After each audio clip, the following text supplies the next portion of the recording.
Hello class, my name is Don Todorico and today I'll be teaching you how to make one of my favorite meals. Um, it's a pretty simple meal to create yourself, but also it's relatively easy to find if you're going out to eat, and it's pretty delicious if I do say so myself, um, and just easy. So why cooking? Among the many things that I do enjoy doing, cooking's on the top of that list. Um, my dad is just like a great cook, really, and he's always inspired me to make meals and help him out in the kitchen whenever he needs it. And obviously, there's nothing better than a home cooked meal. I mean, it's always great for sure. Um, I love creating meals. Being able to see my whole family sit down and enjoy together, or my extended family, it's just a great time because it's so rare in today's culture. But so without further ado, I will tell you how to make one of my favorite meals to not only cook but eat for sure. So this delicious creamy cheese sauce that complements so many different ingredients is called Alfredo. And my favorite variation is the chicken fettuccine, but I also really do like to add shrimp in it. Um, but it's general consensus that chicken is the best. So you need 6 chicken breasts, 6 tablespoons of butter, 4 cloves of garlic, 1 tablespoon of Italian seasoning, 1 pound of fettuccine pasta, a third cup of all-purpose flour, 1 onion, 1 tablespoon of salt, 3/4 teaspoons of ground pepper, 3 cups of milk, 1 cup of half and half cup of sour cream, and a 3/4 cup of Parmesan. So optional ingredients to kind of spice it up and make it your own would be some mushrooms. You could do some diced tomatoes to throw in there. If you really want to change, just alter the flavor of the cheese sauce. You could add some shredded cheese of any flavor, or you could add broccoli to give it kind of that color.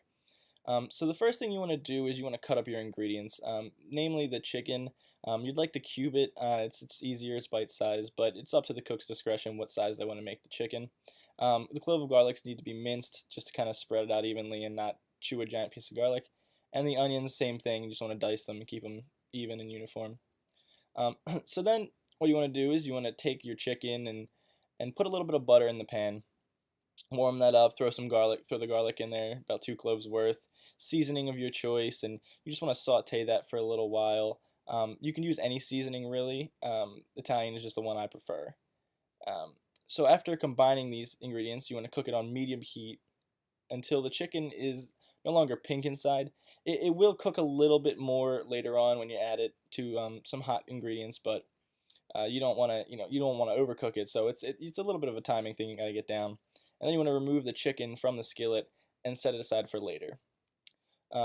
Then you'd like to fill a pot of water with a little bit of, well, fill a pot with water and salt it a little bit and bring it to a boil. And then after a little while, once it boils, of course, you want to add the pasta and cook for about 8 to 10 minutes or until it's al dente. While the pasta is boiling, you want to melt the rest of the butter in a skillet and kind of start prepping for the rest of the meal. So then you want to throw in your onions and you want to saute them in garlic until the onions are clear or transparent. And this is where you could throw in some mushrooms or some tomatoes, something you want to saute. Next, you want to stir in the flour, the salt, and the pepper. And you want to mix that around and cook it for about 2 minutes. Just kind of get it all evened out. And then you want to slowly add some milk and half. And once again, you want to stir until it's smooth and creamy, just for the sauce. And next, you want to stir in the Parmesan cheese. So hopefully you're not too tired of stirring by now. But you could use any other cheese you decide on. I just like to use the 3 cheese blend because it adds a stronger cheese flavor to it, and I like a little bit of sharp cheese. And then you want to continue to stir it until the cheese is fully melted and you got a nice cream sauce build up. Then the pasta should be finished cooking by now, so as long as you've been watching it, you can take it out and strain it. Then you want to place it back in the pot and just prepare it for plating. You want to make sure you don't overcook it because, like I said, it's going to cook a little more once we throw the hot ingredients in there. And you can test it if you want. It tastes pretty good just by itself. So now you want to stir in the chicken mixture in the skillet. Just dump it in there and mix it into your Alfredo sauce and kind of work it in there. And then what you could do is you can add some sour cream into the mix, which will kind of like help enhance the flavor of the sauce as well as the chicken. This is an optional thing. If you want to, you can make some garlic bread. Really, really simple. It's a nice little thing to add to the side. You just drizzle some olive oil over it. Then you want to sprinkle some garlic over it, obviously because it's garlic bread. And then you want to season it to taste, maybe some salt, pepper, and then Parmesan if you want, and if any's left over. And then you just place it in the oven to crisp it. You don't take a large bowl or a plate, and you want to fill about halfway with the pasta. That's how you want to kind of plate it, give it some room. And then you want to take a ladle or a spoon, whatever you feel like using, and you want to basically get a generous amount on top of the pasta, but you don't want to mix it in.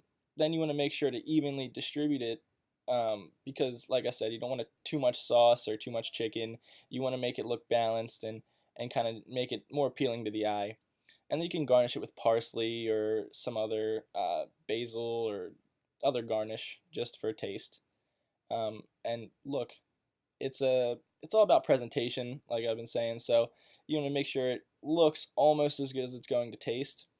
The Italian rule is that you must cook with all the colors of the flag. So this is where you can sub in some green and red colors to fulfill that need, if you're Italian, if you feel so inclined. And you want to use the freshly crisp garlic bread to help create an elegant look to your meal and kind of give it that well-rounded look. This recipe should make approximately 8 servings, so feel free to invite some friends and family over unless you plan on eating it by yourself for a while. But that's how you do it. Thank you very much.